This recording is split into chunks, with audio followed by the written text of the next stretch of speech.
Hi everyone.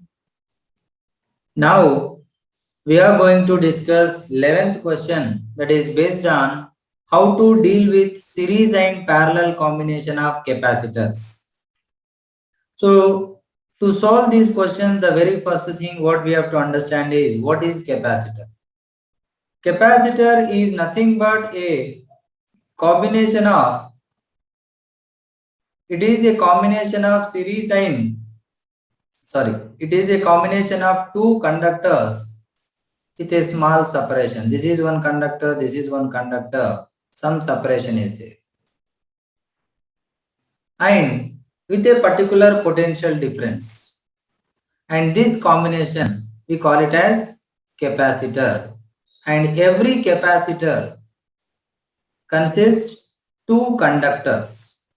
And here, usually we have two parallel plates. That is called parallel plate capacitor, which have given two equal and opposite charges, or like two equal and opposite charge densities with a separation d. So that is what the meaning of the capacitor. And why we give opposite charges is, when we give opposite charges, the potential difference between the two conductors increases, which increases the capacity of the capacitor to store charge. Because the main function of the capacitor is to store charge, and that capacity of storing charge depends on potential difference between the two conductors.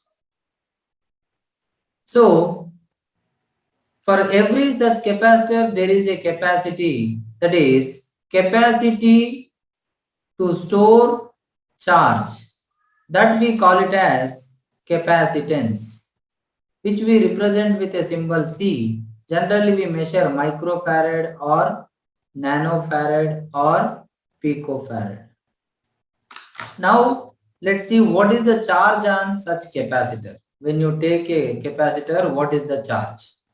So, when you consider a capacitor, if you connect it to a battery, like one is with positive terminal, another is with negative terminal, having constant potential difference V, then from here the electrons will be removed so that it will get positive charge, and here electrons will be added so that it will acquire negative charge, and the charge of capacitor is Q minus of minus Q by 2, that is nothing but Q, and this charge is proportional to V, and that proportionality constant is called C equal to Q by V. And in case of parallel plate capacitor, that capacitance is epsilon naught A by D, where A is each plate area, D is distance between the two plates. Now, how to find series or parallel combination of two capacitors? See, when you consider any circuit, let's take two capacitors. Consider two capacitors. Don't go for very big circuits, very complicated circuits. You have to understand the simple circuits with the simple logics. That is what usually they ask in the entrance. Like consider two capacitors. Every capacitor has two plates, two ends. Now, in the given circuit, if the two capacitors are connected, like one of their plates connected directly.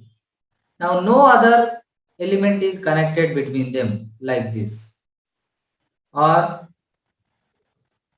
like this or like this, whatever may be. These all said to be in series connection. So like C1, C2, then this combination behaves like one single capacitor. That means these two capacitors, those two plates which are connected, they get cancelled their charges. Now it behaves like single capacitor whose capacitance is C1 C2 by C1 plus C2. Now this is series combination. No other connection must be there between them. then only you can say that they are in series connection. But if you consider the same two capacitors and one of the plates joined to one common point and another set connected to another point. See, there may be one more capacitor connected here, doesn't matter. But here, let's take, this can be shifted here also like this. Now there, let's take this point is A and this point is B. Now for C1 and C2, C1 is connected between A and B. C2 also between A and B, connected between A and B. That means potential difference across C1 equal to potential difference across C2. But charge across C1 is not equal to charge across C2.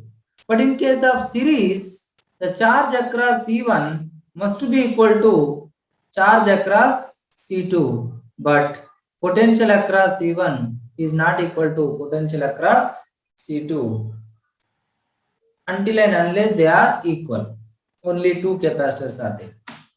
So the charge must be there in series connection and potential difference must be same in case of parallel connection. Now, based on this simple fact, they'll give different type of circuits like simple connection of various capacitors. Then you have to find the effective capacitance between the given 2 points or infinite series connection. So different connections they will give. Let's see few important examples. Like the very first one here, if you see there are total 6 capacitors. The connection, if you see and if you check it properly, see there is a junction here. There is a junction here like that. Now, if you consider these two, see one of the plates connected to this common point, one plates, and another plates connected to another point common, that is A.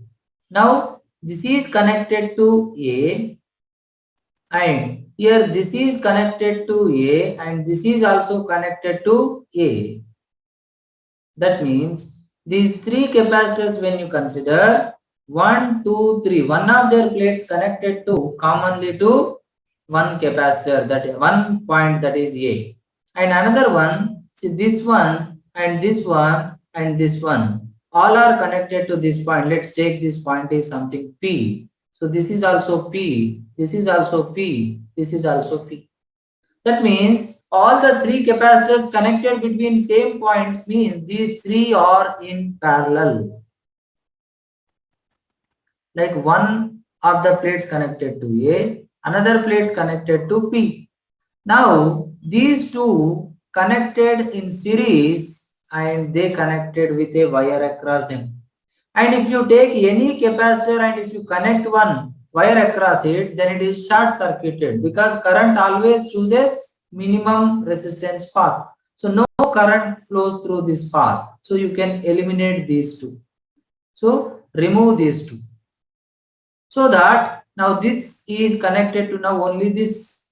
So that means these three are in parallel. One resultant will come. And then this is connected to this one. Now these two are in series. Now C in parallel means 3C and this is C. Now series means 3C into C by 3C plus C. So this way you need to understand which two capacitors. Take two capacitors and try to solve them. Or take three capacitors. But most of the times here in this question we have get 3 capacitors at a time. But most of the times you have to take 2 capacitors together so that you can solve it. Now one more question here. Find the equivalent capacitance between A and B. Lot of capacitors are there. That's why you need to start from one end slowly and you have to solve them into one by one. Now here this is connected at the mid of the wire. So it is better to shift here. You can shift the connection until there is no junction. Like you can shift A till here also. But you cannot shift this side because here it is a junction. And you cannot move here also because it is a junction. But from here to here only one single wire, so you can connect anyway. Now if you look at it, this 4C and 12C. 4C and 12C in series. Then the resultant will become 4 into 12 by 16. So 3C will come. Now it will become like, now these two became one. Now that is, will become like a parallel connection like this. So now that 3C is in parallel with C, so that will become 4C. Now that 4C will become in parallel with this 4C. Or you can take like this C, this circuit. Here one 4C and here one C and here comes one more. This is 3C. Already C and 4C is there. Now this point is A and let's take this point is something else. This is something P. Now this is P. Now all three are connected in parallel. So the resultant will become C between A and P. C plus 3C plus. So it will become 8C.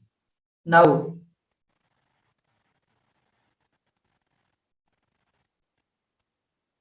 so here we got finally this is completely 8C. This all together. Now here if you come, these three are in series. So 3C, 9C, 8C. That means 3C, 9C, 18C, they are in series connection. So the resultant will become like 1 by C equal to 1 by 3 plus 1 by 9 plus 1 by 18. The LCM will become 27.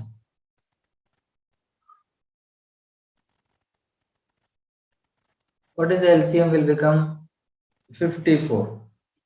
3 ones are 3 threes are 3 six. 18 it will become. Now 3 6 are 9 2s are 18 ones are. So 1 by 2. So C will become 2. Now these all together will become 2. And here this 9 and 18 both are in series. That means the resultant is 9 into 18 by 27. So 9 threes are 3 6 are. This is 6. So this is 6, this is 2. Both are in parallel. The resultant will become how much? Now the both resultant will become 8.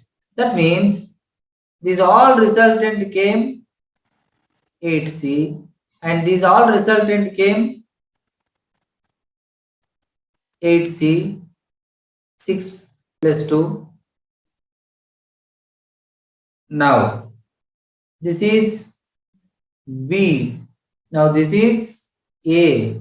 Now here one more capacitor connected, that is 4C. Now these 8C, 8C now will become series, that will become 4C. 4C, 4C will become parallel. So the final resultant capacitance will become 8C.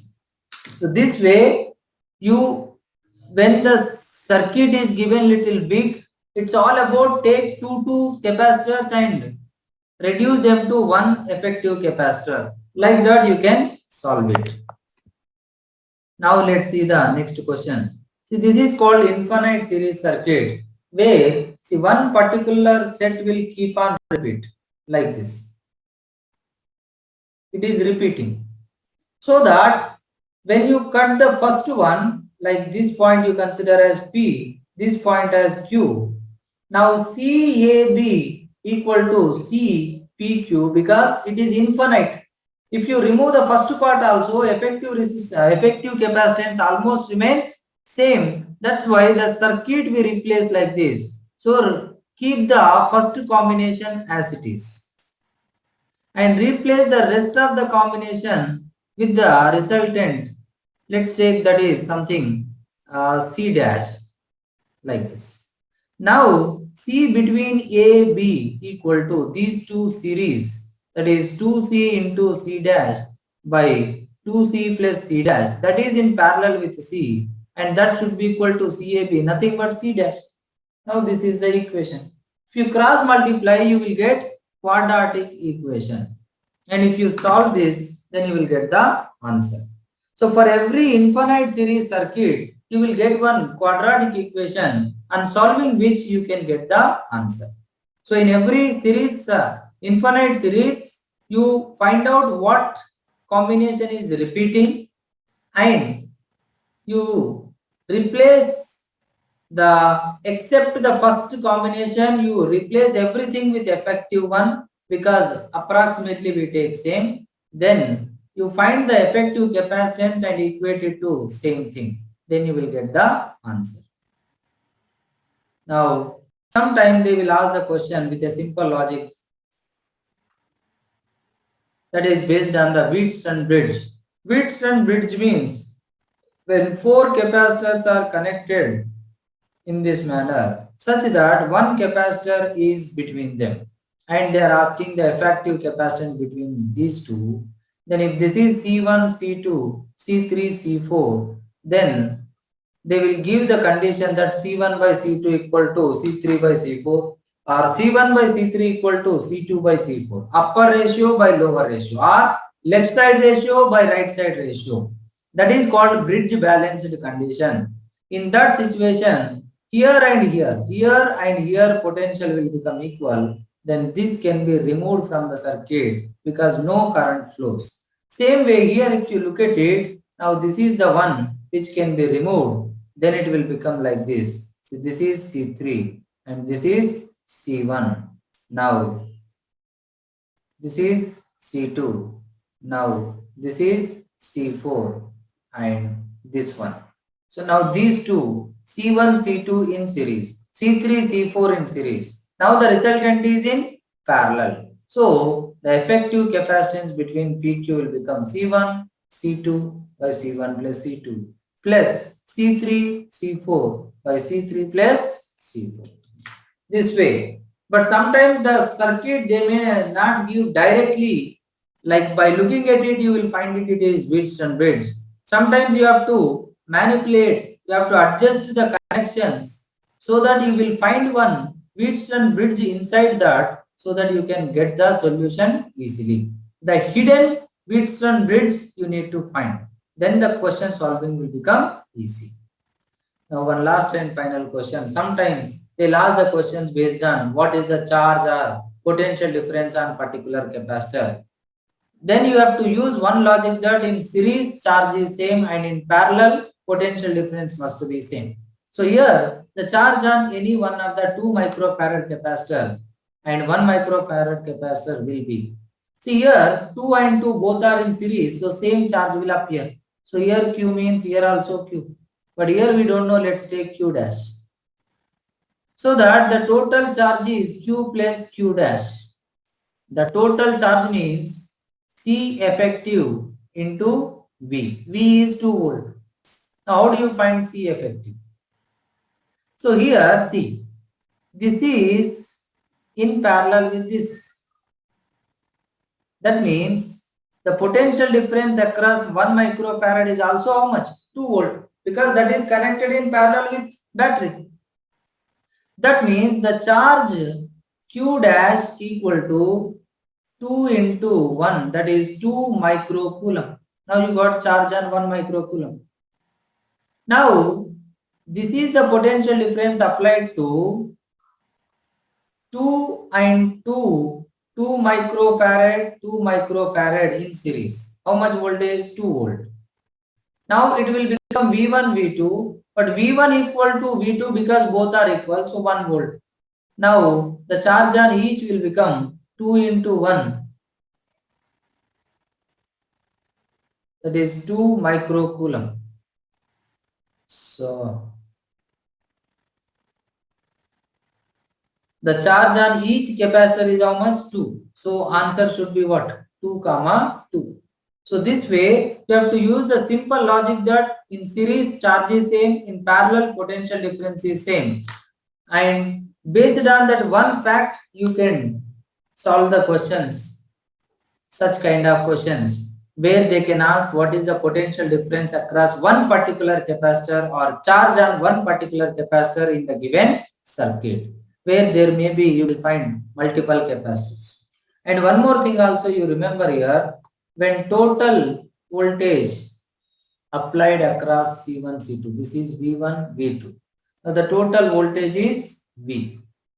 Then V equal to V1 plus V2 and Q1 equal to Q2. That means C1 V1 equal to C2 V2 Then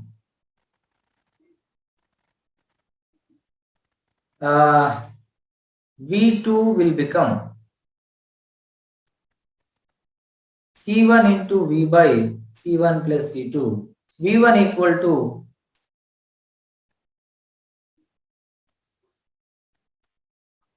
C2 into V by C1 plus C2. These are the formulas, means how the potential will be divided between two capacitors in series.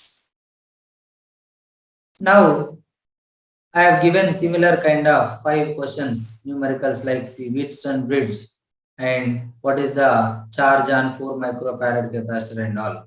Also, there are few questions in NCERT textbook also, that also I have given. Please solve all the questions so that it will become helpful for you. So, thank you all of you. We'll continue with the next topic.